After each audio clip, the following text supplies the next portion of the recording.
what it is, what it will be like. Welcome back to the Classic, the cinematic movie podcast that takes you back to the iconic films of 20 years ago. I am your guy, Jay Alonzo.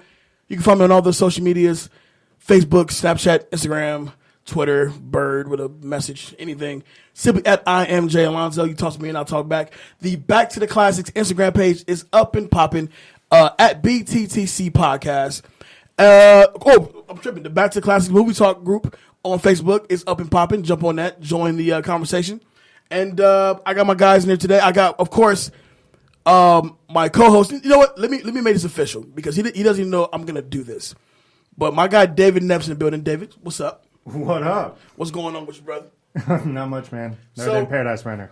I want to go and get this out the way because when I started this show, I knew I wanted somebody that's going to be with me to where we can actually have a legit conversation. We can mesh with or without, a guest being on. And my guy Kay is my brother. I love him to death. He'll be back on the show, making a few appearances here and there. But when I asked David to come on to be my acting co-host, it was really because I wanted to audition a few different people to see who is going to really, mesh with me and make sure everything's everything. And David has been the only dude to really give me a legit conversation, challenge me on some shit. And really, it was the show we did last week about rappers turn actors where I was really like, this fucking guy knows his shit. This guy knows his shit. Oh, come on now. I've messed up a few times. Nah, man.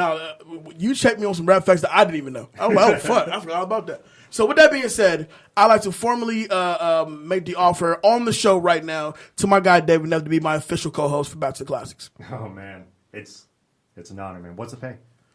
Nothing. Oh, well, then I accept. I mean, cool. That's pretty easy. Cool. I appreciate it. Thank you, sir. If you want to check, I suggest you talk to iHeartRadio, sir. Word up. So, yeah, I want to do this on the show because a lot of people have been hearing the show and they feel like Neff has a great chemistry with me. We can actually talk about some stuff, debate on certain stuff. And he's a genuine, good gentle to the ear, if you will. When he's speaking to you and he's giving you legit facts. So you trying to say I got a phone sex voice? I'm not saying that at all. But let's be real, your voice is quite Prince-like. Oh man, it's a nice bass. This is a nice royalty. This is royalty. Blouses. So yes. So with that being said, ladies and gentlemen, David Neff, my official co-host. He'll be with me every fucking week unless he can't be here, but whatever. But Dave. What's up, man? What's up, man? Welcome really officially on the show as a co-host.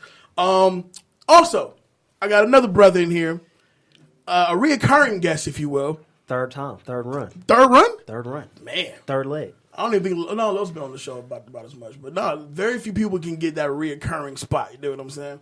But it's always a pleasure having him on. Fucking guy loves talking movies with me. We just talk all the damn time. Make some noise for my guy, Nitty G. What's up, bro? What's up, fam? Man, it's good to be here, bro. Let me tell you something that I realized earlier today, bro, when I was getting ready to do this podcast, right? I feel like we got to do some epic-ass movies, bro. We got I Know What You Did Last Summer. Yeah. We got The Gang. Yep. And now we got The Big Lebowski. You don't like The Gang? No, I love that movie. Okay. The Gang was fucking awesome. Game was great. The Gang was so much fun. I love that movie. And this is another cult classic right here. When the first time I saw that movie, I was fucked afterwards. I could not. The ending fucks you up. You know what? It's like a couple of years ago we had Gone Girl. Mm-hmm. Yes. Okay. And Gone Girl. After I saw that movie, I was with my ex at the time, and I was like, I can't talk to you. I can't actually be around you right now. Because something tells me I'm going to want to fucking kill you sometime. You know what I'm saying? Especially with the Me Too movement now. And now I'm getting the vibe. I may want to kill you. It's like PTSD all over again over this. Let me tell you something. I've had some really bad relationships in my past, and I can tell you, I wouldn't put the Gone Girl concept to none of them. I mean, correction, I wouldn't put it past none of them. I had an ex-girlfriend. I won't say her name, but I had an ex-girlfriend. I swear she will make up. She's dead somewhere, and I fucking did it. Okay, she was like her death and frame. Wait a minute. If I did it though, you kind of had it coming. Right. At the same time. Whatever. But yo, so fellas. So here we are, March of 2018. I can't believe it's already fucking March. I know. It's going by fast. So fast. Like what is a day nowadays? Unless you're at work. Then it's forever. Then it's forever. Like Right. that last 8 hour. hours That's the really only feels time like it slows 12. down, right? Like that last hour is like, fuck, come on. It's like those old theories, Yeah. a second turns into a month, and then a month turns into a year. It's horrible. Anyway, so here we are in March. I feel like we're now getting to what we now know as the summer movie season because we got Ready Player One's getting ready to drop pretty soon. Yeah. Oh, yeah. Rampage is getting ready to drop pretty soon. That's right. And of course, Avengers: Infinity War moved up to next month. Of course. They were, Yes. and that was a brilliant move. It really was because I feel as if Disney has no real confidence or a lot of confidence in Solo. Right. Because they moved it up so that way Solo can have a little breathing room. Well, you can't have Marvel versus Star Wars because When does Solo come out? Solo is literally the origin story of Han Solo. No, I mean, when does it come out? May When's it released? 14. I want to say it's the 14th. Okay. Yeah, so you definitely gotta. Yeah, meet because they that pushed up switch. Avengers to like the April 28th or something like that. Yeah. It's Like a whole week. So it's the 27th, and then I think it's May 14th is when Solo comes out. And it's like you get a 2-week run, then you get the international revenue, then you get the Solo 2-week run, and the international revenue that comes from there. Yeah, Right. that was a good move. It was a good move. And Jenner said that because, we're now at the point to where we're getting, 2 Star Wars movies a year? Almost? We're getting there. Or for sure once a year, definitely. Because, ever since Force Awakens dropped, we've had a new had them Star every Wars December. every year. December, every year. So you don't want your Star Wars core fan base to get fatigued of something that they've loved since they were children. Right. But But if you notice, they're smart about how they do it because they'll drop a new Star Wars trilogy, but then they'll go into a spinoff. So they'll do a Rogue One, and then they'll come back, and then they'll do a Solo. Like they'll drop an actual episode, then they'll drop an anthology story. And the other thing that they do, there's a third thing that's usually not talked about, but when Disney took over, they literally said all this extended universe that came in, that's no longer canon. Right. So literally you had any book that came out after Return of the Jedi was no longer valid because you're and the thing is that took a lot away from a lot of different people. That being said, now they said, okay, well, we're going to drop this new trilogy. We're going to drop anthology stories, and we're going to drop TV shows. So the Clone Wars TV show that ended its run like 2 or 3 years ago, that's actually canon. So you can actually plug in. There's, in fact, in Rogue One, there is a character from the Clone Wars series that is directly from there. And now they just ended, literally this week, the latest one's called Rebels. And the idea of it is that they starting to reemerge in some of the extended universe stuff. So it's one of those things where it's like they're getting ready to connect a lot of things together. And if you're a Star Wars nerd like myself, as you can tell now, it's right, yeah, nerd. It's exciting for you. That being said, there is the chance of fatigue, but then again, if Marvel movies can keep going as strong as they are, dropping 4 at a time now in 10 years after Iron Man 1, then it's tough to claim fatigue because they just keep getting more epic.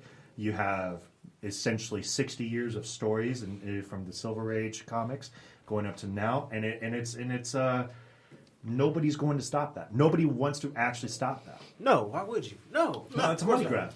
Total money grab. Yeah. So let me ask you, Nitty, what are you looking forward to this summer? If you had one movie that you're gonna spend your $12.50 on, what's getting that $12.50? Or do you go on Tuesday? When it's $5. Go to the matinee. I usually go the Thursday. So like the release on the trailer is a Friday. I usually go the Thursday. Side story, I believe me and Nitty have caught some epic Thursday night shows. Like we caught Wolf of Wall Street. Yeah. Did we catch Django? Yeah. Epic Thursday night shows. So you're talking spending 3-4 hours at the movie theater because you got Easily. there 30 minutes early. Easily. Popcorn. And you want to catch the trailers and all that. See, now, not necessarily because I don't want to fuck up what I got going, but a lot of the times the way I'll do it now is, bro, I'll just bust the reserve seat at Santa Fe.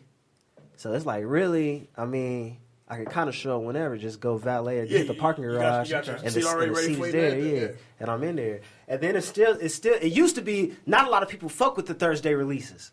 It used to be that kind of situation. Now people are on it. So now I may have to reserve a little earlier. Yeah, you have to. Yeah, I know for Black Panther, we just happy to find a legit showing that wasn't sold out. But damn, it was getting close. But look, I don't know what's coming out this summer because what I'm really trying to check for is Infinity War and Ready Player One. I don't know when Ready Player One comes out. I believe it's next month. Or next week. I think it's right around the corner. But I don't know what's coming out come June, July. Oh, some shit coming. I know Mission Impossible is definitely one of those ones that's Thursday night for sure. Yeah. Do you think this is the last Mission Impossible? No, because Tom Cruise hasn't died yet. No.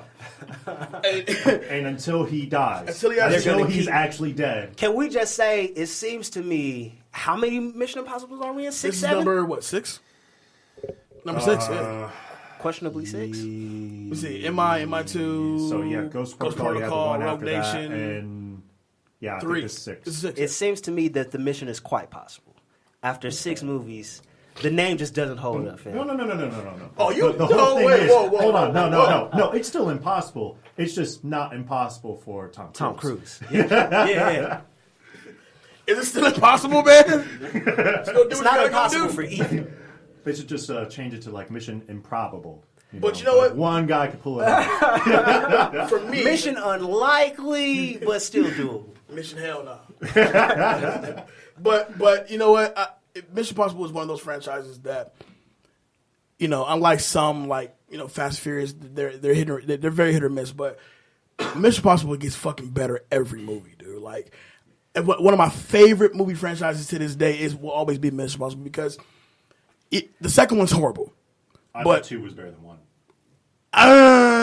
One had some pacing issues. No, but one is I more. will say that, yeah. One's pacing was hell. One is more dedicated to the series, though, versus 2 on is more so it's its own thing, as far as up in the movie universe. Sure. But 1 was more so related to the series. But 2 was horrible to me. 3 was great. I love 3. Yeah. And then 3 on, I'm like, it gets better and fucking better. Like unless Ethan Hunt is gonna jump from you remember the old Red Bull commercial where the astronaut or the diver jump from the orbit into Earth? Yeah. Unless he does that shit, I agree. I think after 6, maybe even 7. If any movie you should at least execs pass are the torch. listening, that's not a bad scene. That's not a bad scene I'm at saying, all. what else can you even do? Well, the worst thing they can do is at this point is that they go what's called the Call of Duty route, which is you think Zombies?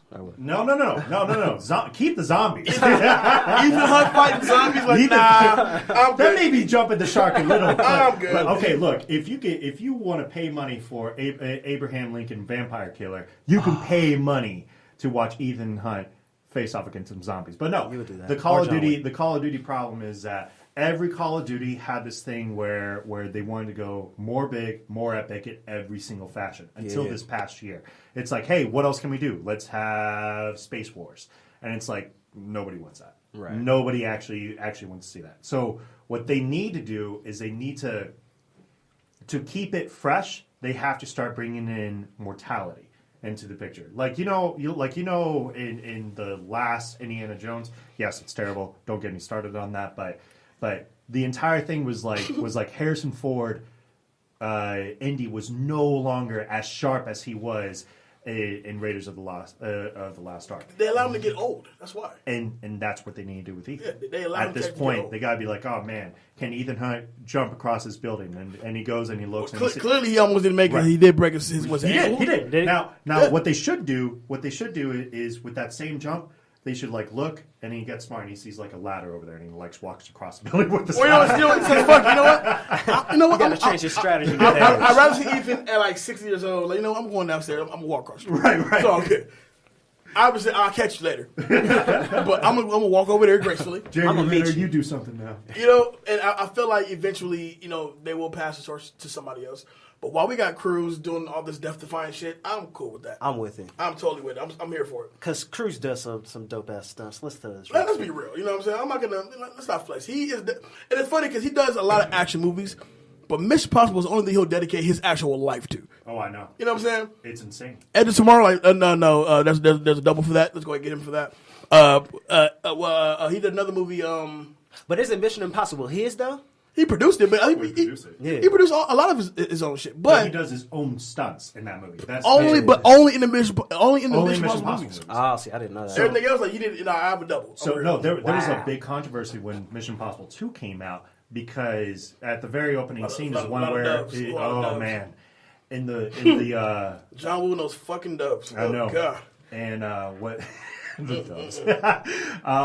But the whole thing was he was on the side of the cliff, and he goes and he turns over and he's angel-like on the side of the cliff. Yeah, that was real. He actually tore his labrum doing that. He actually tore a shoulder muscle doing that, and he was cool with it. Like he was like, nah, this is how I want to produce. Which is one of the reasons. My acting better. One of the reasons why I enjoyed that so much more. Because he's just so dedicated to that craft. He's so dedicated to it. Now I kind of feel shitty because like I shit on him MI2 a lot. He could have died for my enjoyment, and I get it. But still, he's done better.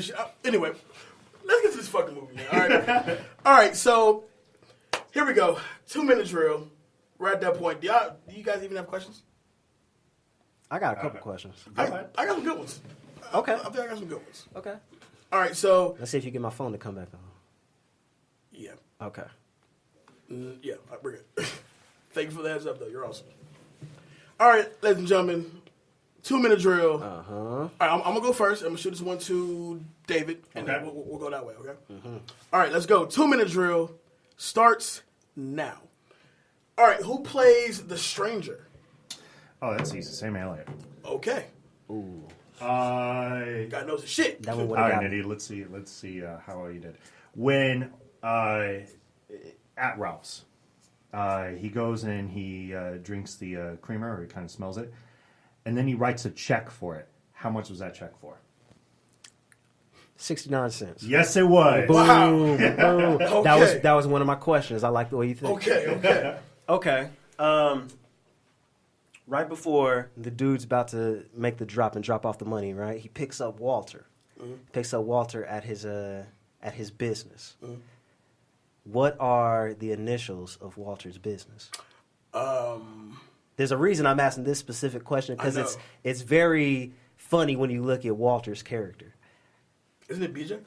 No. It's his last name, which I don't know how to pronounce, and security. So it's SS, which is interesting because Walter proclaims to be a very devout Jew. Oh, yeah, God. Right. Okay. That's a good one. I said BJ. The fuck? All right, so one wrong for me, 2 right for you. Okay, for y'all. David, what's the name of John Turturro's planned spinoff of The Big Lebowski? Oh, man. Wow. It's called... 5 seconds. 4, 3, 2. It's Go 1. Bine or Go... Or Burr. Go. It's Going Places. It's Going Places, yeah. All right, we got 20 seconds. Okay, right. Make it count. All right, what is City of the Key? Where's it from? Fuck, you got me. You got Pasadena. me. Shit. Okay. Jew. Yo. Bunny crashes her car into the fountain in front of the house. What does her license plate read? Fuck. That's time earned for me. Le Pen. French for rabbit. I literally seen it. I was like, what the hell is it? Oh, okay. Well, I lost. Y'all there are no losers. There are no losers. Just the riders. You know. The dude abides. There are no losers. So if you don't know what movie we're talking about, obviously you should know what it is at this point. We are taking it back to 1998, March 6th to be exact. The cult classic at this point, The Big Lebowski. Original release date, March 6th, 1998. Shares opening weekend with Twilight, the first Twilight with Paul Newman. No, not the vampire one. Not the vampire one, not that shit. But Twilight with Paul Newman, Hush with, who's in that movie? No, don't ask. Oh my God! I can see her name, but I can see her face. It's like it's one of those like thrillers. One of those like. Yeah, and she winds up like betraying the dude or something like Jessica that. Lange. There we go. That's it. Jessica Lange. Oh wait, is that the baby one? No. Yes. Yeah, that's the one where she's like the stepmom trying to like take over. It doesn't matter. Irrelevant. And U.S. Marshals. Now that I know. Yes. Wesley Snipes plays the new fugitive.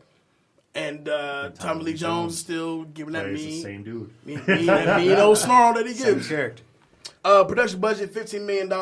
Box office For Big Lebowski? For Big Lebowski. That's it. Okay. Box office total of $42.6 million domestically. Currently holds an 81% on Rotten Tomatoes. Is that fair? A what % on Rotten Tomatoes? 81%. No. It should be higher? Yes. Why? Okay, because the idea, all right, when you think of masterpieces, like, and you think of like greatest characters of all time, when you think of comedies, you think of, Harry and Lloyd, from Dumb and Dumber. Mm-hmm. You think of, there's a lot of different comedies that they can go out there. Blazing Saddles, obviously Mel Brooks' character. That can really stand the test of time. Exactly. Mm-hmm. Is the dude not one of those guys? Or what about Walter?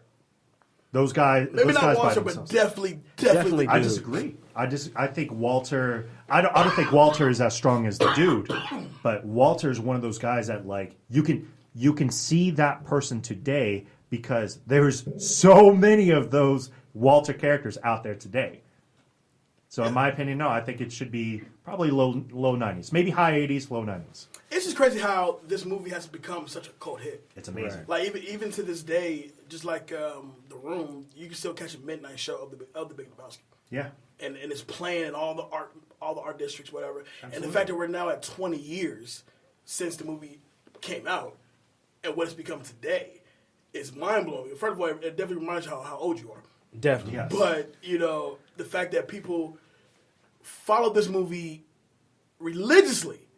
It is a religion.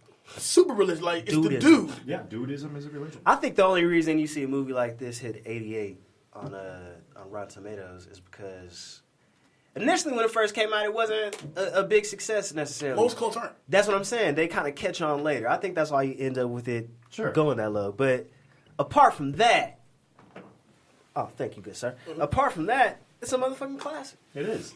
But you get those first mixed reviews when you hit the premiere. Now let me be fair. Would you consider this the greatest cult classic of all time? No, I would not. I would not even know where to begin if we were going to talk about the greatest cult classics. Because are we talking about cult? I almost like, if we're going to be honest, and they're two completely different movies, I almost enjoy Evil Dead 2 more than The Big Lebowski. But I don't think. Here's the thing with the Evil Dead franchise, and good pick on Evil Dead 2, because that's when they turned it from a horror movie into a comedy finally. And there's this thing. If you guys ever watch Ash versus the Evil Dead, if you ever watch that show, here's what you see. Anytime Ash's character is not on screen, it is a horror TV show. It's straight horror. Yeah. But the minute he comes on, because he is the chosen one, he's the chosen one. So it turns right back into that comedy format. Right. And it works so beautifully because it's one of those things that you really have to pay attention to. And you realize, oh man, like everything's cool the minute that he comes in. But because there's been so many movies produced of that, because you had Evil Dead 2, Army of Darkness, you had the remake of Evil Dead, and then you had the TV show. I think it's tough to kind of put that. I do consider it the greatest cult classic of all time. The Big Lebowski? I do. Because it's one of those movies that it's hard to kind of... There's so many points to it. And not cutting you.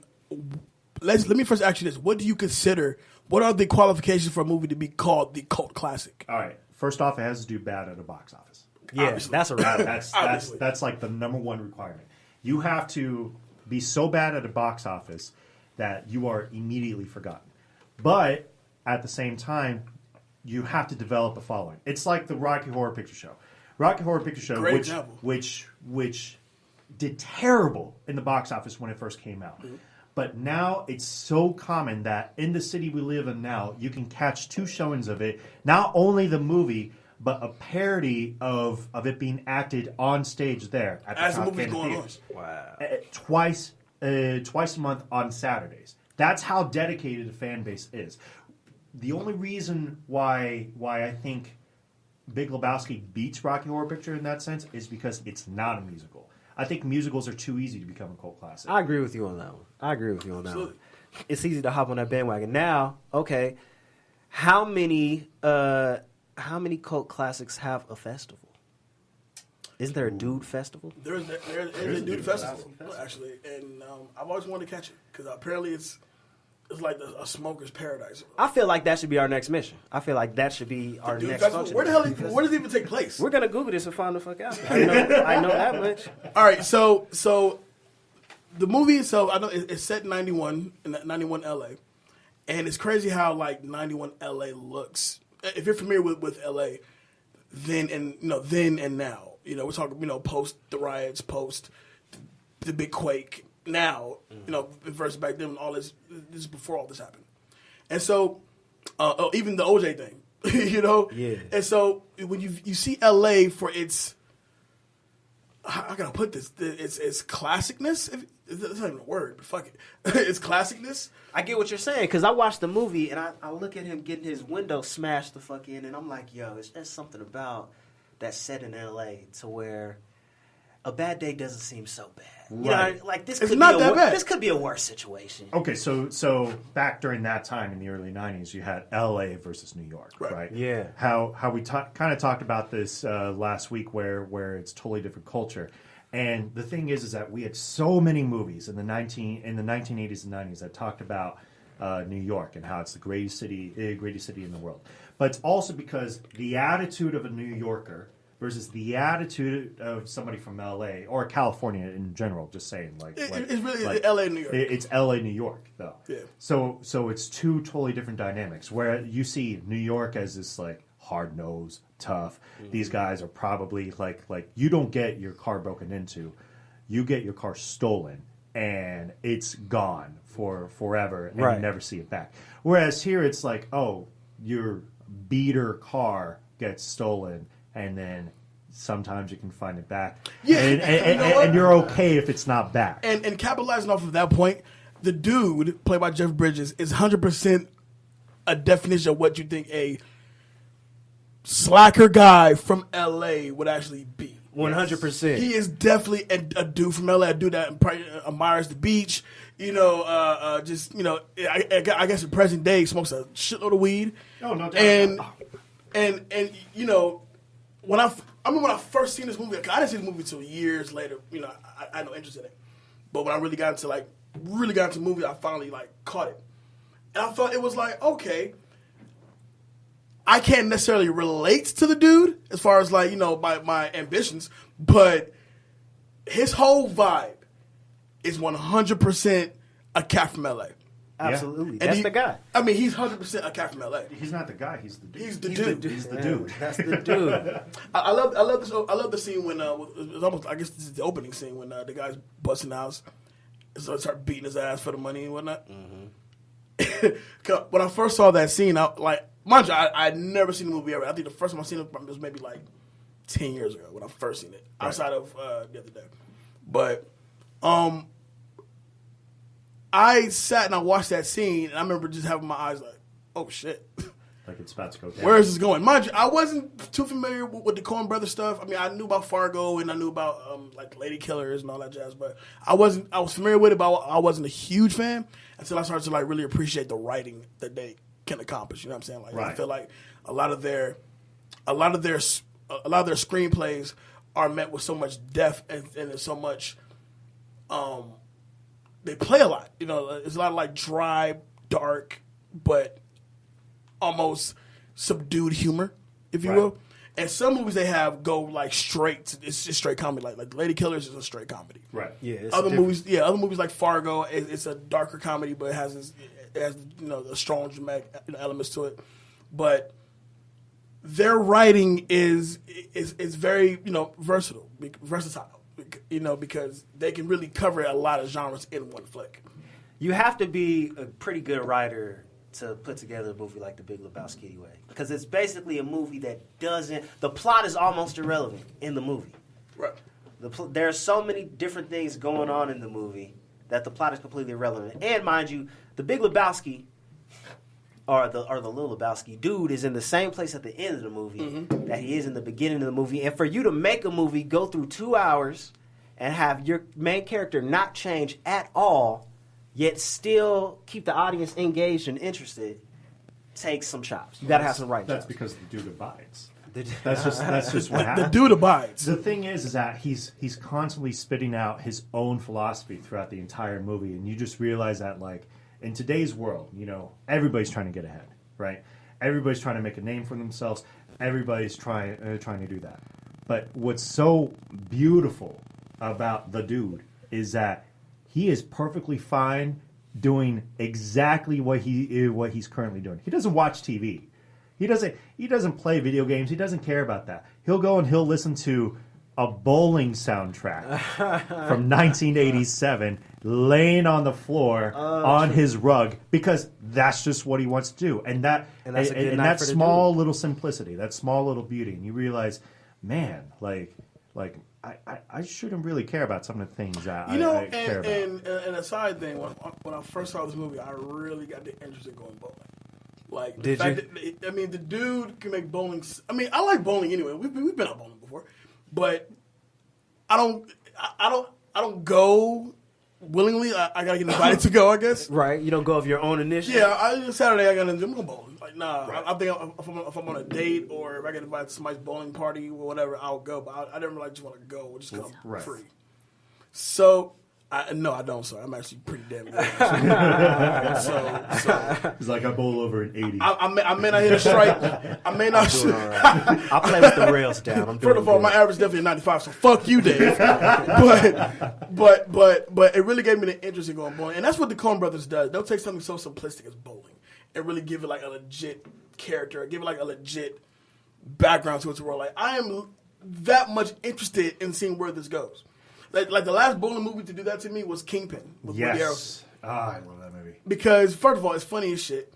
But the fact that you can bowl a strike and you have a whole crowd behind you going ape shit, it's like, wow. I don't think there's a bowling movie out now since Lebowski and Kingpin. It's very, no, there's none of that anybody's ever been interested in. We need a dramatic bowling movie. That's what we need. That's what the market is. That's what we need, a dramatic bowling movie. All right, here you go. Here's the screenplay. You get The Rock, right? No. It's got to be The Rock. It has to be somebody very, very frail, like an Adrian Brody. Or somebody who's in debt to the mob. What's that guy from any mousy kind of character? Adrian Brody. Yeah, Adrian Brody or Diego Luna. Somebody super mousy. Diego Luna or somebody very frail looking. Very frail. That could really get. If he makes this strike, he'll his child will get that liver transplant. The 10th lane. I think Michael Cera. You got to bowl a Hill could do it. You know what? Yeah, you're right. You're right. There you go. That's a good one. The 10th frame, right? You got to bowl this one last strike. Otherwise, the mob is on your ass. Right. Because you got to win his money to pay him off. So your child can be saved. So imagine that last scene. He's walking. It's super slow motion. He's sweating his ass off. He looks back at the crowd, and they're all slow motion. Yeah, you got this.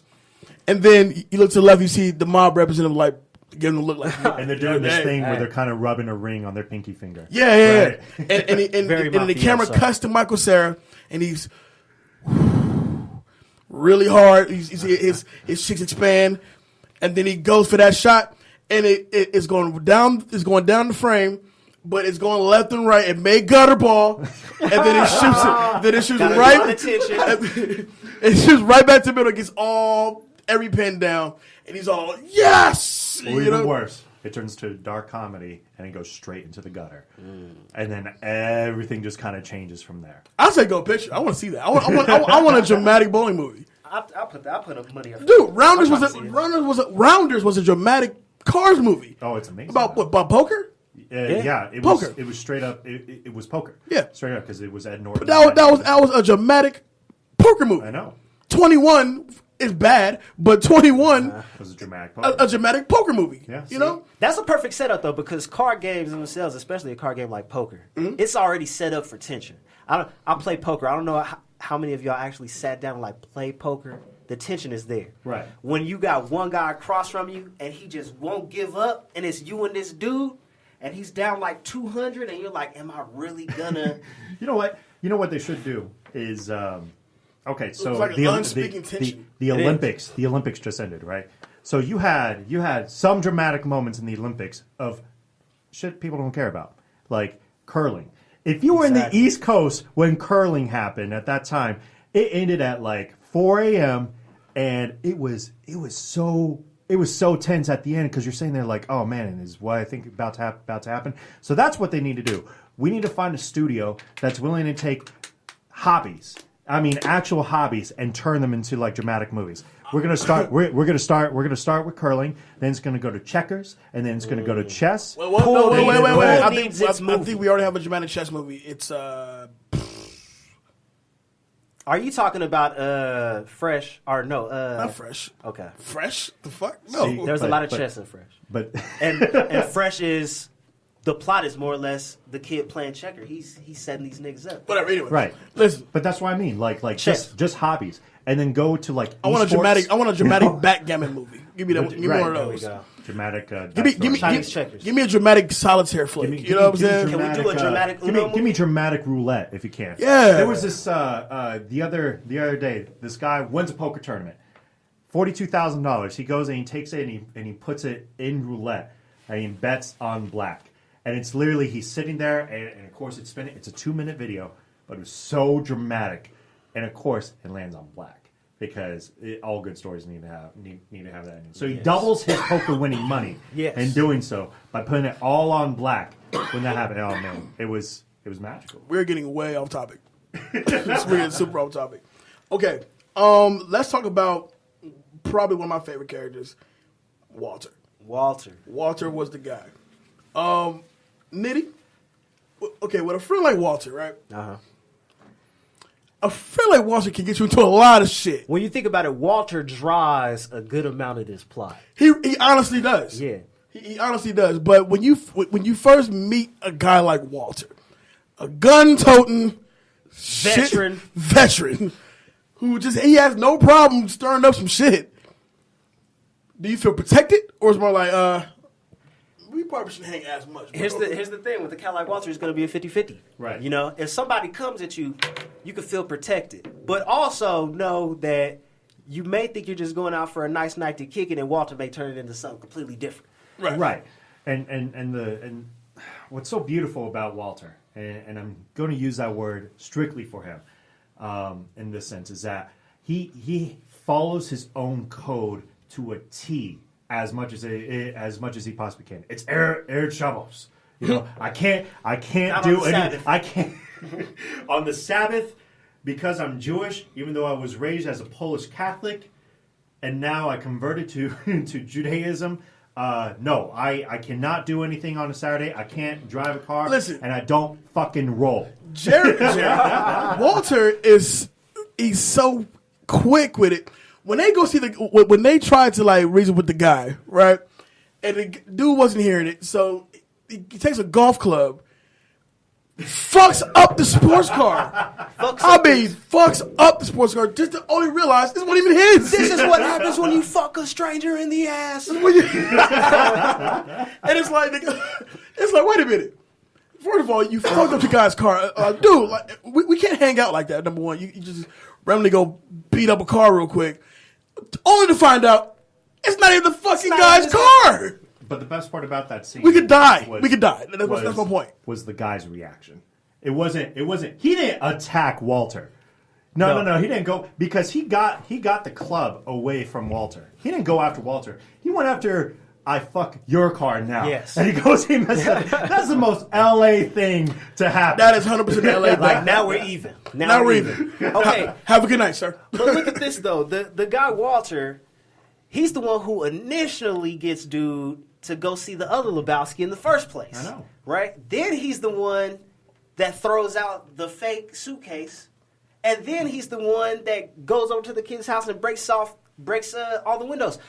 Walter is a heavy piece of the action right here. Like, Walter's driving a lot of the action. If you remove Walter from this movie, dude probably has like a cool weekend it's a 30-minute movie where he doesn't even get his rug back. That's it. You know, but he finds a way to get a new rug, and then that's it.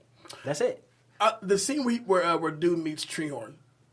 Oh man, I thought that was a great scene. Like that's definitely like a credit to like the Coen Brothers like writing, because even Treehorn as a character. It makes me laugh because it's almost like he's about it. He's definitely about it. but he also has his, he holds himself back from really being threatening. Does that make any sense? It does. Treehorn was one of those guys that he was. You know what? I think of Treehorn and I think of Boogie Nights. Like I can almost picture. We're doing Boogie Nights this year. Can't wait. Oh man, it's going to be amazing. Burt Reynolds. I imagine Burt Reynolds in that role, where he's not threatening presence per se, because you just think, oh man, I'm just a porn producer. No, I really care. In today's industry, you can't have things like feelings. You can't have things like a driven storyline and a driven narrative. No, you just have to go into the action, which is hilarious to kind of look at from the 18 perspective, because it's so true. Ben Gazzara played Treehorn, right? Who's normally his may he rest in peace. His normal resume is like mob shit. Yeah. So it's like, for him to be in this particular, and once again, this goes back to the writing, because for him to be in this movie and to give off the presence that he actually has, it's intense. It's it's definitely a threatening persona, but at the same time, it's like, I can reason with you. But I think that's the danger of his character, though, is he's threatening in an unthreatening way. Right. So you kind of get close enough to get fucked up. Right. You get close enough to put yourself in a precarious situation. Right. Like the dude. I just love, and I'm going to cut to the end for a second. I just love how this whole thing is really spawned around the fact that he shares the name of somebody else. Right, exactly. It's just, what? The other thing he's in this bullshit because he shares the name with somebody else. Imagine if another motherfucker had Julian Sampson. How unlikely is that shit? Now think about, usually when it's a situation of identity theft or identities being mistaken, usually it's a credit card situation. Somebody buys some shit, puts it in your name. Somebody came into this man's house, put his head in the toilet, and pissed on his rug. Pissed on his rug on the way out. And didn't they piss on his rug after they found out he wasn't the right dude? They were already pissing on his rug. No, it was already in the process. Gotcha, okay, go ahead. He was midstream. Gotcha. So it was like, we're here already. He's like, I'm not just going to carry this to the toilet. And it's funny, it's because you can't call it subtle, but pissing on someone's rug in front of them in their house is so quietly disrespectful, but making an extremely loud statement. It's almost like passive aggressive. Yeah, I'm not gonna hit you, but I'm gonna piss on your rug though. It's the equivalent of having. It's the equivalent of having the neighbor stand out in like a porch, and you have a dog, and you make sure that dog like doo-doos in their front yard. Yes, exactly. And then you don't do anything about it. Or furthermore, like putting dog shit in a bag and setting on fire, leaving at your neighbors. Right, but that's not passive aggressive. That's straight aggressive at that point. We have a problem. You are making a statement. Here's Will Smith. Fuck you. Take this burning dog doo doo and take what it is. All right, so the real Jeff Lebowski, his daughter Maud, yeah. contacts the dude. And she actually reveals to him that she took the rug, explaining that Bunny is one of Jackie Treehorn's porn stars, right? So Bunny, played by Julianne Moore, right? Yeah, it's Julianne Moore. Yes. Bunny? No, Bunny is Tara Reid. Oh, yeah, I'm sorry. Yeah, Bunny is Tara Reid. But Maud is Julianne Moore. Maud is Julianne Moore. There we go. I'm having a complete blind moment. Sorry. Oh, that's cool. But yeah, so Julianne Moore's character. Number one, Julianne Moore as an actress is fucking fantastic. Of course. I love her. I love her. Like, in Boogie Nights. Yes. Side thing, we saw Julianne Moore's nipples, and I was actually pretty appreciative of that. But anyway, that's beside the point. But Julianne Moore has always been that actress that could really command the screen, whether it's in comedy or drama or whatever the case may be. So I think her character in this, which goes to our point earlier about, the iconic characters, either from the movie or just from films, period. Julianne Moore playing the love interest to the dude is damn near perfect. Because I'm going to equate that back to Deadpool, right? The romance between Deadpool and the girl, was so real to me. It wasn't cookie cutter, let's go to the park and hold hands, and oh my God, I love you. They are a couple with problems. Right. You know what I'm saying? Right. But they let their problems help themselves while they get closer, as love grows, yada, yada, yada. So when you watch the dude and Maud and their progression, it's almost the same because Maud has fucking problems. Right. The dude has fucking problems. Yeah. So I love seeing that to where, like, all right, so if you're going to have a guy-girl relationship, let's make it realistic. We don't always go for fucking walks in the park. We don't always. Right. No, we don't do that. We don't do that. We actually have problems. That romance in this movie actually is one of those best ones we've ever seen on film. Best written, I would say. That's interesting. Yeah. I never thought about that. I've always felt that way. Well, it's interesting you point that out because most courtship movies or TV shows during that time, they're usually like a long-term thing. It's usually like, oh, well, this can go on over a course of several weeks. In the case of certain episodes, West Wing, for example, several seasons until the final season when the romance you've been waiting for finally happens. Now you bring up a good point. How naturally fit does it work? And you can just tell immediately from the introduction of Julianne Moore's character because you don't see her. She literally comes flying out of the sky, right. whipping frantically. Yes, and I do mean whipping frantically a paintbrush that lands on a splat, a canvas essentially. She is stark naked at this time, and at that point you could just tell that wow, there is some serious issues that's going on with her, and how's the dude going to respond to this? But the dude is just so accepting of everybody. In his life, and think about it, because Walter has serious problems. Absolutely. Donnie is one of those guys. Donnie's one of those guys that is always a third member. Shut the fuck up, Donnie! but there's not.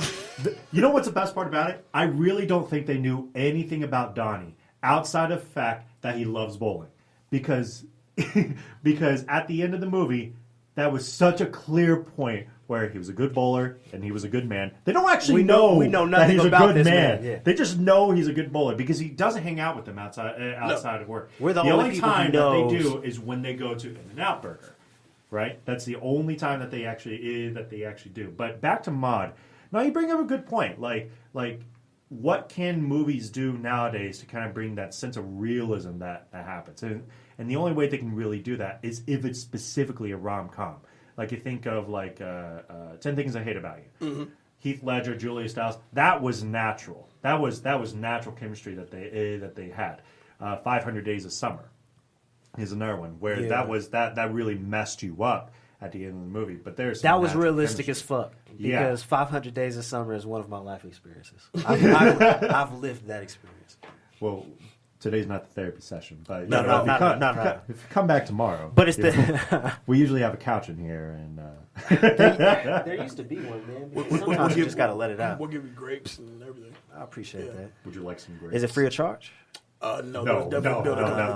Why would I ask a question like that? And you got to pay for the grapes. We got like fucking 15 minutes left in the show. We're barely on this movie, but fuck, I love that we can go so deep with certain stuff, and it really does equate back to the movie. Like, as far as just as subtle as this movie actually is and how goofy and weird this movie is, you can relate to it like you wouldn't believe.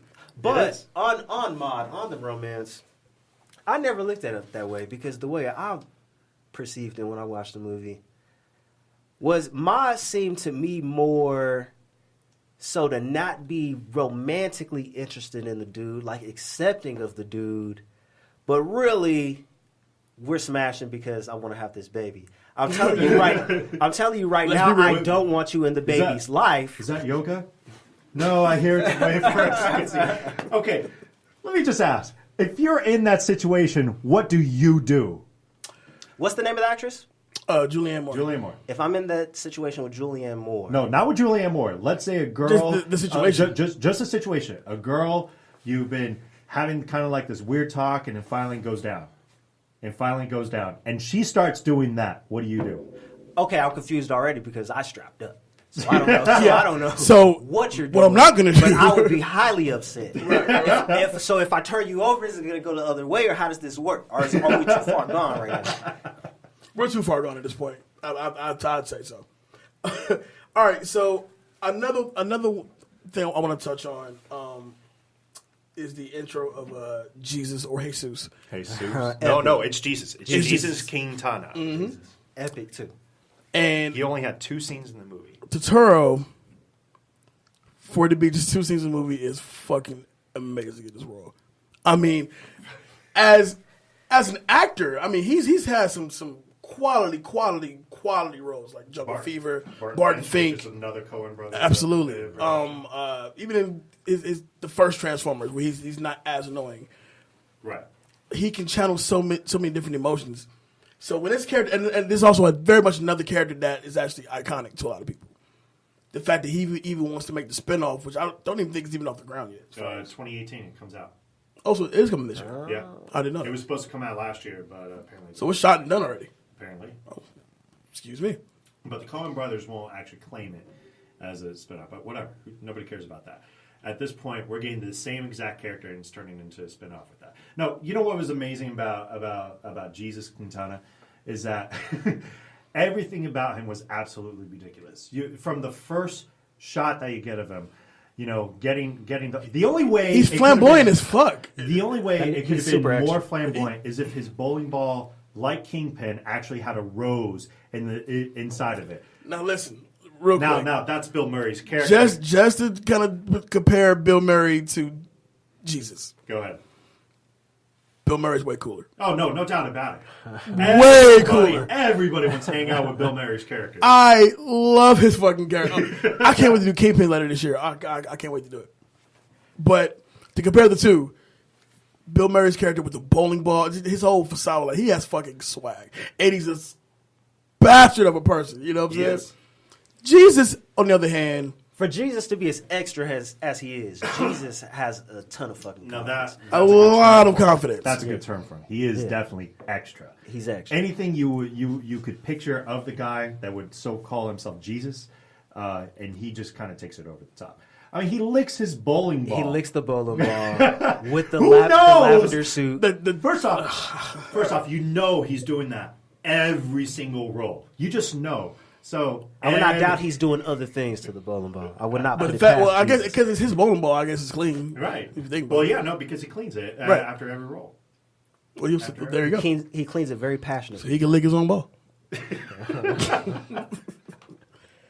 I just thought about it when I said it too. I just thought about it when I fucking said it. So I want to touch on one more thing, and I know we're like super going over because this movie's great, man. But we go so deep with it.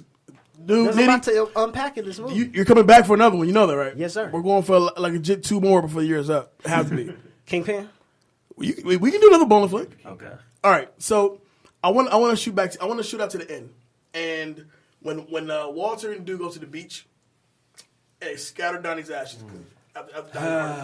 This guy Walter. Walter. Okay. Walter. He's doing the eulogy, and then it goes really south. It turns into a montage for Vietnam. Everything about Walter goes back to Vietnam. Everything is Yep. ultimately about Vietnam. So for some reason, Donnie's ashes get covered onto the dude. Right, because the wind is blowing. The wind is blowing. Me and Walter can't hang no more, man. Like we just Was can't. this the last straw for you? That was like, bruh. You just threw Not the only homie's ashes. I got all Donnie over you. on me, bruh. Donnie's in my nose hairs. I'm smelling this motherfucker He's right in your now. beard. We have to fight, and I probably won't even fight because Walter's fucking nuts. So, Right. You know what? I think we're done. Don't call me, bro. Don't call me, please. But when Walter hugs him, I think it's the way the movie closes out. That line is so iconic to me now. Like when he hugs dude, he says, "Come on, dude, fucking man, let's go bowling." Walter, man, and I you know, and now I agree with you. Walter absolutely drives this plot. Walter drives this fucking Absolutely.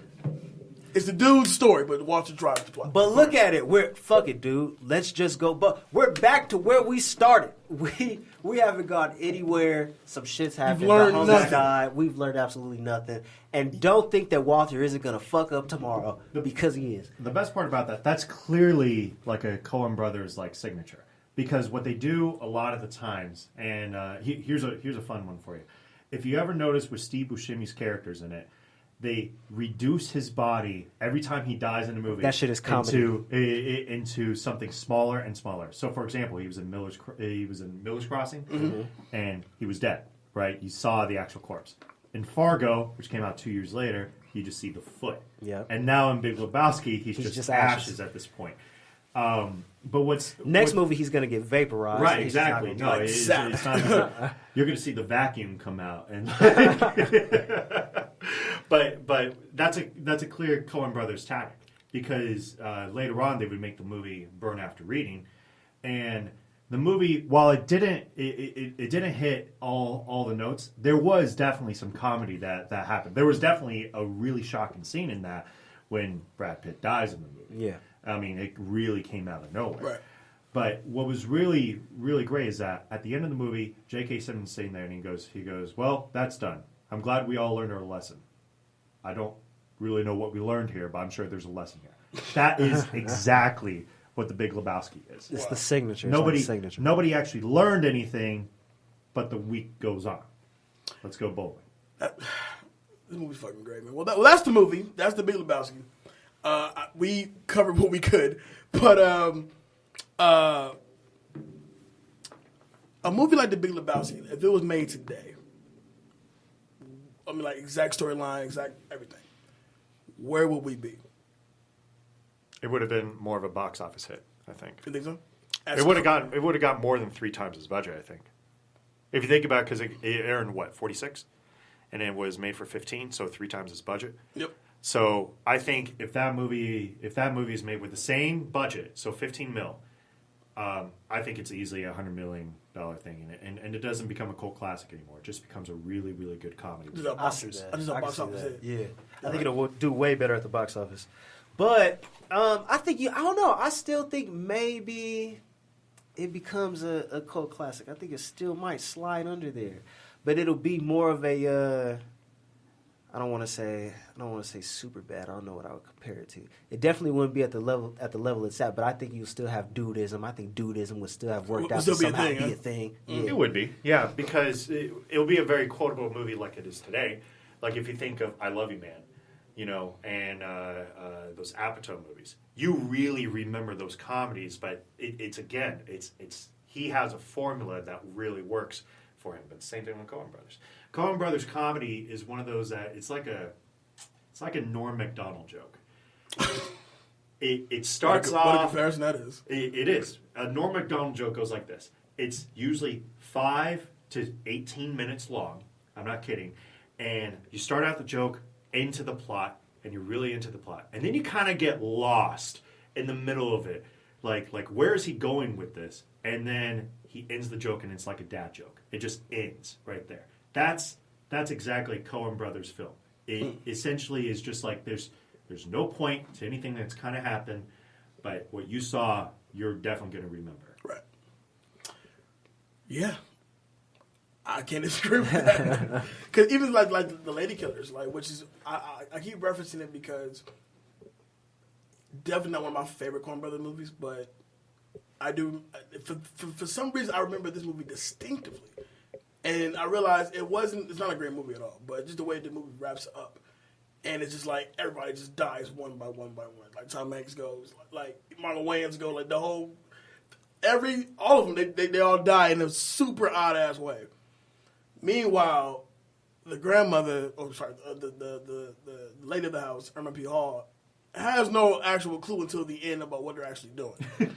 And the fact that she takes the money and continues to do what the fuck she does, give it to the kids, to the college, as if nothing else happened. Meanwhile, the cop thinking she's lost her damn mind. Right.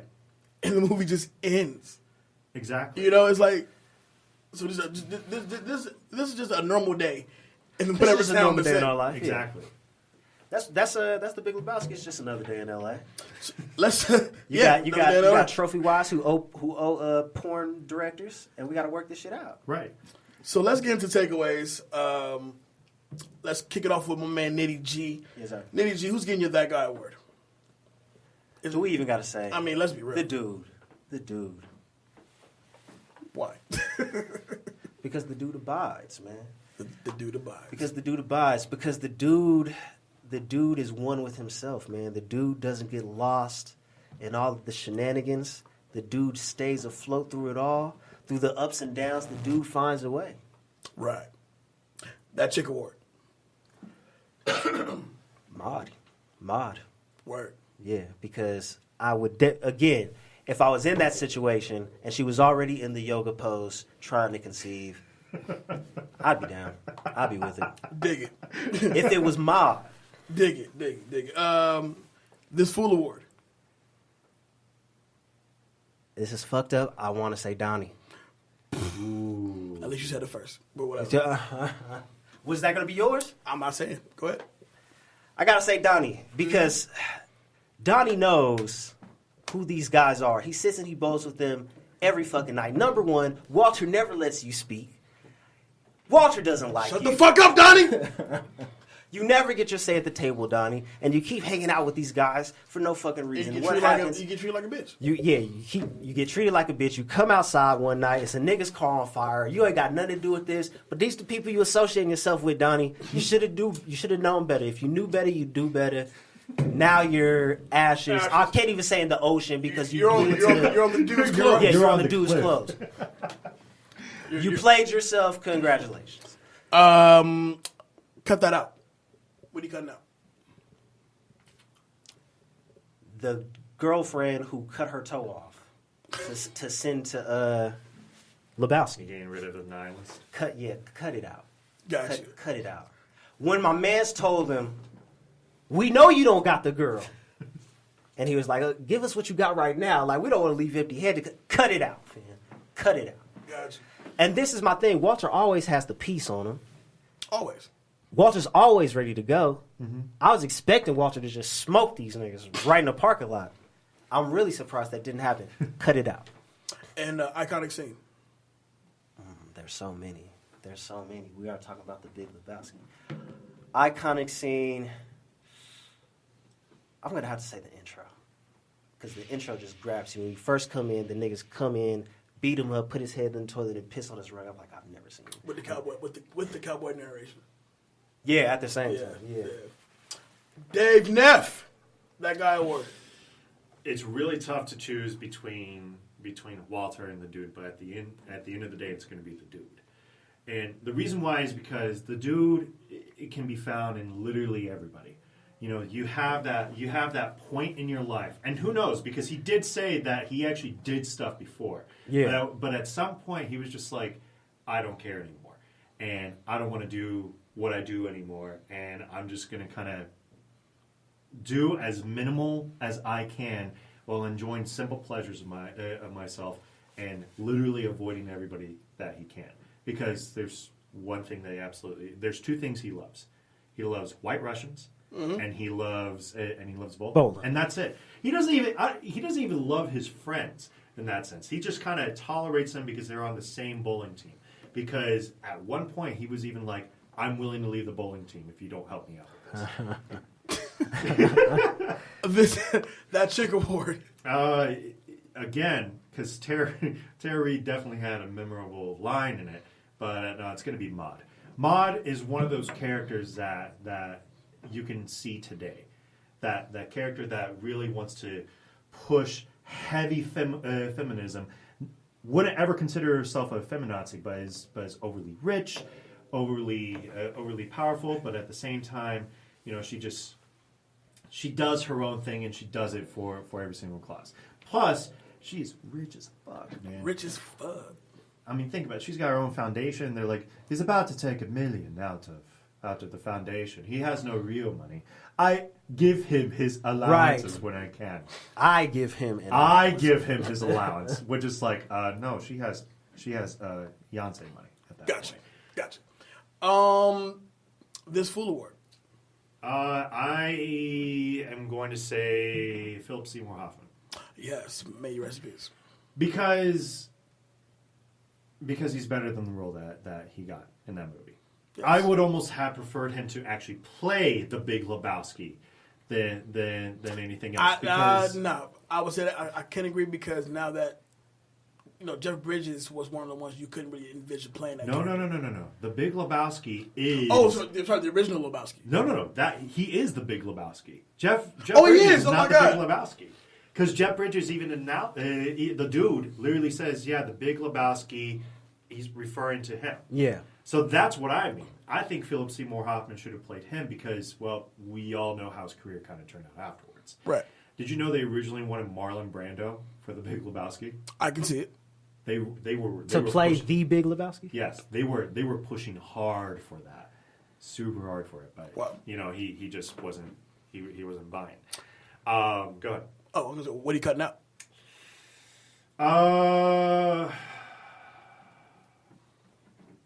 There's not. The movie is so tight that Very tight. It's one of those things where it's like, do I cut out? You know what? I would probably say the only thing I would cut out is the eagle scene where he's like, I hate the fucking eagle. That's a good Yes. one. Yeah, that scene can't go. That's like there was already so many iconic scenes, and that scene just felt like it just had to be added for the comedy, and that's probably it. And we get the point. Like, his day's fucked up. We already know Right. that his day was fucked up. We get Agreed. the point. Yeah. Oh, and iconic scene. The first time you see them go bowling, Yes. and you have because there's so much to unpack there. They're in the they're going for the quarterfinals, and you see how insane Walter is to the point that if you stepped over the line, he pulls his piece on you. Right.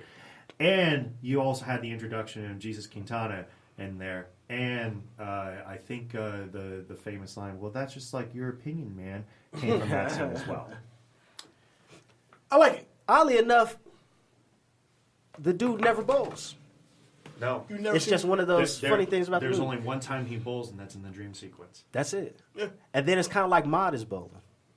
Yes, but Like he's the bowling. dude in. is chilling. Yeah, Man. right. The dude is chilling, man. Okay, so for me, my That Guy award, I'm like you. I was really struggling between either the dude or Walter. I'm gonna go with Walter, and the reason why, Okay, we needed someone to go with Walter. yeah, Give I'm gonna go with his Walter due. because the dude is the dude. He abides, but Walter is the one who is genuinely on a different planet. Walter does not abide. He does not abide. He takes a conspiracy theory, which is why I can really see him today. He takes a conspiracy theory that she kidnapped herself and literally that takes that narrative and drives it. As Yes. fact, this is what happened. Right. And more than that's me. Walter's also the reason why my cut that out scene is going to be related to Walter, right? But overall, though, the fact that Walter is such an odd character, but yet somebody you just cannot keep your eyes off of because what the fuck is he going to do next? Makes me, first of all, it keeps my interest in the movie because once again, the dude is the dude, but Walter's one of those characters when every time he's back on screen, I am so locked in because he's a firecracker. You never know, like He's a wild card. You never know what's super gonna happen. wild card. He's gonna go off whenever that clock runs out. But yeah, he makes my That Guy award for sure. I love the dude, and I would have put Jesus in there too, but Walter has to be my That Guy. Now my That Chick, I'm gonna switch it up. I'm gonna go with Tara Reid. Fair enough. Okay. One, because you don't fucking see her anywhere anymore. I don't know what. Is she still doing the Sharknado shit? Yeah. Oh, at this point, she is now a robot in Sharknado, where she's able to actually grab a helicopter out of midair because she has jump jets on her feet and is able to throw it at Are we Sharknado. being serious? Why do I know this? I don't know. But this is information. This is why I never get ahead in life because I have this information. Sharknado. Sharknado 5. I'm gonna say something fucked up. Go ahead. I thought Tara Reid died. No, still alive somehow. That Okay. is pretty fucked up. Being all the way 100. Dear Yeah, Tara Reid, but- please confirm but- if you're still alive. But yeah, her character, though minimal, was really influential, if you will. But at the same time, so minimal, I guess. Is what I want to say. Minimal impact, yeah. Yeah, but an impact nonetheless. Because a lot of the story was about her motives. Her motives. Her You know what I'm saying? agendas, even when she wasn't on the screen. And we'll probably never see her on a big screen again. But but I feel like her screen time was at least impactful to me, and definitely impactful to the movie for sure. This Fool Award, I struggled with this one because Walter was going to get that, but I changed it. I gotta go with Donnie, and the reason why. Why the fuck do you put yourself in these situations? Why do you hang out? To be fair, Donnie has one of the funniest lines in the film, and it's during this banter thing that they kept doing, like over and over again. And a panicked dude is like, "They're gonna cut off my Johnson, man. They're gonna cut off my Johnson." And Donnie straight up says, "What do you plan to do with that, dude?" like he just realized, like, why do you really need it? Because you're not using it. Whoa, like what the fuck? Anyway, Mad disrespectful. So it's gonna go to Donnie because, well, I said why, but the fact that, bro, like why are you around here? And then you end up dying at the end. You end up dying at the end, which is even more crazy. But and you, if this is the thing. You're already with a cat that you know is liable to pull out the pistol. On you or on somebody else. You know what I mean? So if you're having heart problems, maybe this isn't the guy you need to be hanging out with. That's all I'm saying. His aggression, You need a low-stress environment. Yeah. His aggression and his willing to just do whatever is somebody you not need to be around. Your heart can't take it. Cut that out. I'm going to go with you. The Eagle scene was just off. Yeah. It was just weird to me. But my iconic scene, though, and I struggled with this because it was either going to be the opening when we first meet the dude or the ending. And I officially chose the ending because it's that classic Coen Brothers ending. Like, it just ends. And it's like, no lesson was learned, by the way. Fuck it, let's go bowling. Right. I want to take that lesson with me in life. You know what I mean? Like, you know what? Fuck it, man. Let's go play basketball. You know what I'm saying? But I can't. I got bills. So I can take that notion. But yeah, I love that ending. It's one of those classic Coen Brothers endings. And I think a couple years back, I went to a midnight screening of the Big Lebowski when I was living in LA. I believe the crowd fucking says, "Fuck it, man, let's go bowling line" as the movie's about to end. I thought that was genius. I loved it. The ending might have been the funniest part to me. Absolutely. The ending probably made me laugh. Because it really gave you no real. It gave you closure. They did nothing. They went right back to bowling. And that's what it was. I think that's what really got the laugh out of me. It was the culmination of the entire movie. And then, fuck it, man, let's go bowling. You're like, you know what? You're right. Fuck it, let's go bowling. All right, so let's get into quick hits. We'll wrap this thing up. In an interview with Rolling Stone magazine, John Goodman stated that the dude, referring to the Big Lebowski as a human paraquat, was one of the only improvised lines to make it to the final film. Virtually every other line, included every man and dude, was scripted. That's good writing. Yeah. I would have thought a lot of that was improv. Man. Yeah, I agree. Especially the banter scenes. Like, of course. Like them going back and forth and the timing that they had, it was like you realize you got so much information about their characters at that point. But at the same time, you don't know what's going on at the same time. Right. Yes. A lot of the dude's clothes in the movie were Jeff Bridges' own clothes. That doesn't surprise me. Including his jelly sandals, which he still owns and uses to this day.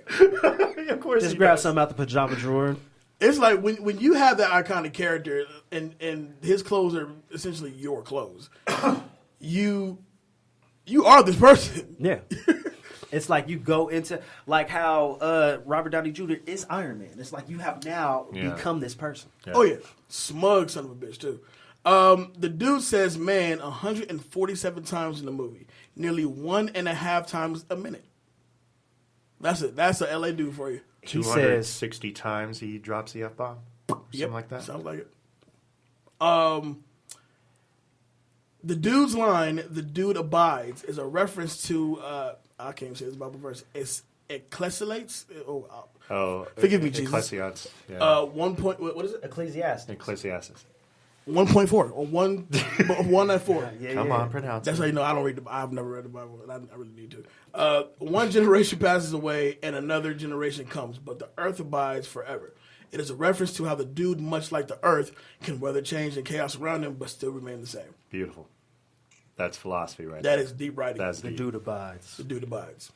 We got one more for you. One of the inspirations for the character of Walter is the Coen Brothers' friend, writer, and director John Milius. Yes. Looks awfully like him. An infamously bombastic right-winger with an obsession with all things militaristic and enthusiasm for guns. His girth, beard, hairstyle, and shades are also all reflected in Walter's physical appearance. The Coen Brothers had tried to cast Milius and Barton Fink in the part eventually played by Michael Lerner.